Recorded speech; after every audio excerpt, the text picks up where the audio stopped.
Setelah membahas mengenai fixed length records, kita akan membahas mengenai variable length records. Ada beberapa kondisi yang memungkinkan terjadinya variable length records. Yang pertama, variable length records ini bisa terjadi apabila file yang terkait itu memang menyimpan record-record yang memiliki tipe yang berbeda. Kenapa ini bisa terjadi? Misalnya, bisa saja file ini digunakan untuk menyimpan record yang semi-structured, jadi yang terstruktur tapi strukturnya tidak harus identical antara satu record dengan record yang lain. Atau bisa saja karena file ini memang digunakan untuk menyimpan record-record dari lebih dari satu tabel. Ya. Kondisi yang kedua yang memungkinkan terjadinya variable length records adalah apabila ada field yang memiliki variable length, misalnya ada tipe varchar.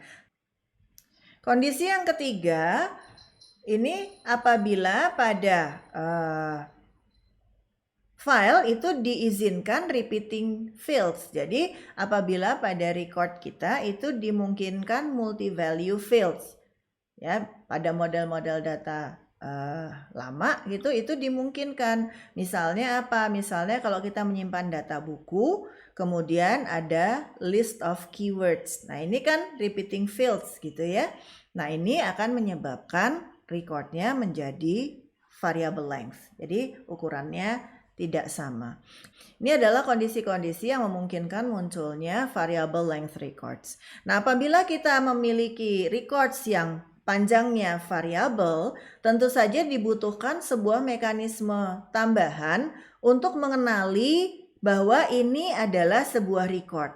Untuk tahu field kedua atau field ketiga dari record ini tersimpan di byte nomor berapa sih?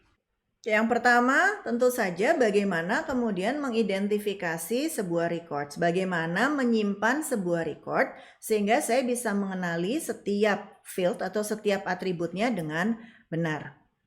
Nah, pada variable length records itu atribut tetap disimpan sesuai urutan pada saat pendefinisian. Jadi misalnya di sini kita punya relasi instructor, record untuk menyimpan relasi instructor, jadi tetap saja di sini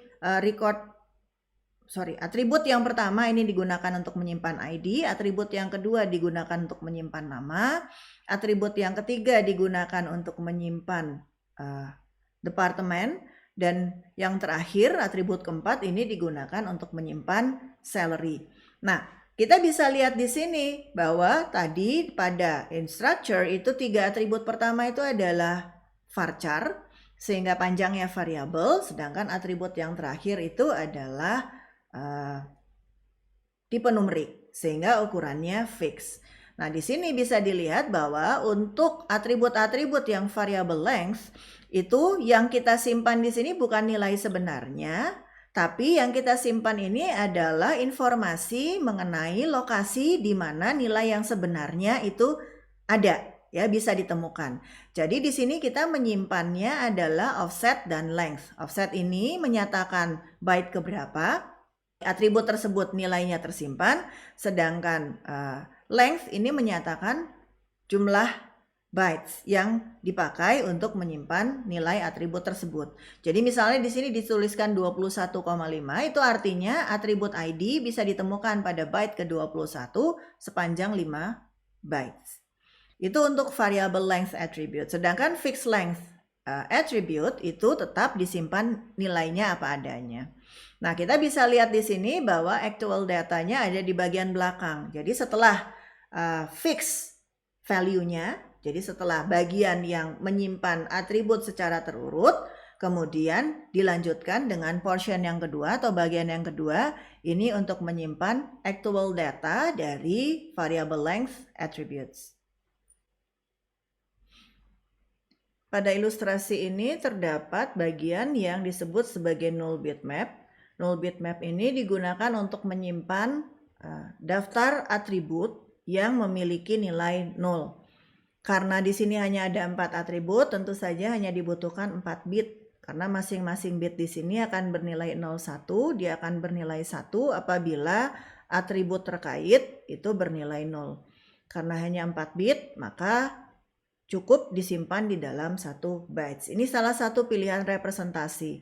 Ada pilihan lain, misalnya null bitmapnya ditaruh di bagian awal. Sehingga apa? Sehingga pada saat membaca sebuah record, saya baca dulu atribut mana saja yang bernilai 0, sehingga kemudian saya bisa abaikan isi dari atribut tersebut.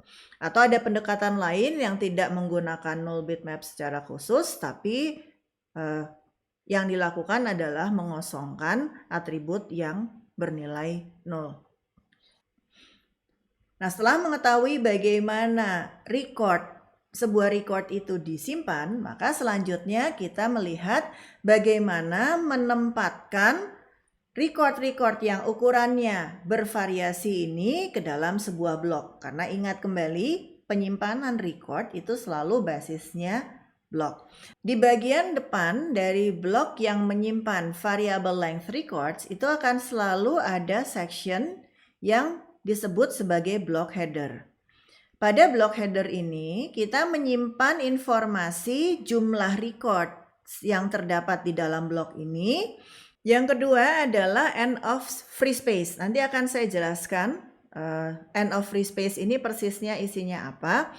Komponen yang ketiga yang disimpan di dalam block header ini adalah lokasi dan ukuran dari setiap record yang tersimpan di dalam blok ini. Jadi kalau dilihat di sini misalnya ada 4 buah record, maka akan ada 4 buah entry yang masing-masing akan memuat ukuran recordnya berapa dan kemudian lokasi penyimpanan dari record tersebut. Record-record itu akan disimpan secara kontigu di dalam blok ini dan penempatannya dilakukan mulai dari bagian belakang blok sehingga free space itu akan selalu ada di tengah. Jadi kalau dilihat di sini entry pertama ini adalah record terakhir pada blok ini. Entry yang kedua ini adalah record kedua dari akhir dan seterusnya. Jadi penempatannya selalu itu, kalau misalnya ada record baru, maka dia akan ditempatkan di bagian akhir dari free space, kemudian akan ditambahkan sebuah entry pada block header. Apabila kemudian ada sebuah record yang dihapus, maka untuk kemudahan itu bisa saja kemudian entry pada headernya tidak kita hapus. Jadi cukup menandai misalnya size-nya kita jadikan -1. Nah, dengan cara ini record-record itu dapat bergeser di dalam sebuah page atau sebuah blok. Misalnya ada record yang tiba-tiba ukurannya membesar karena ada atribut yang diupdate dan ukurannya ternyata lebih panjang dari nilai atribut sebelumnya. Maka tentu saja kita butuh tempat tambahan baru. Akibatnya apa? Akibatnya record-record yang lain harus digeser. Jadi misalnya yang akan berubah adalah record yang ini ukurannya memanjang gitu ya. Maka tentu saja record yang ini harus digeser ke kiri supaya record yang ini mendapat tambahan tempat. Dan setiap kali terjadi perubahan ukuran records, maka jangan lupa melakukan updating terhadap block header. Apabila ada pointers yang menunjuk record, maka pointer tersebut tidak boleh menunjuk posisi record sebenarnya, tapi yang ditunjuk adalah entry terkait record tersebut pada block header. Karena catatan tentang pengaksesan record selalu ada di situ.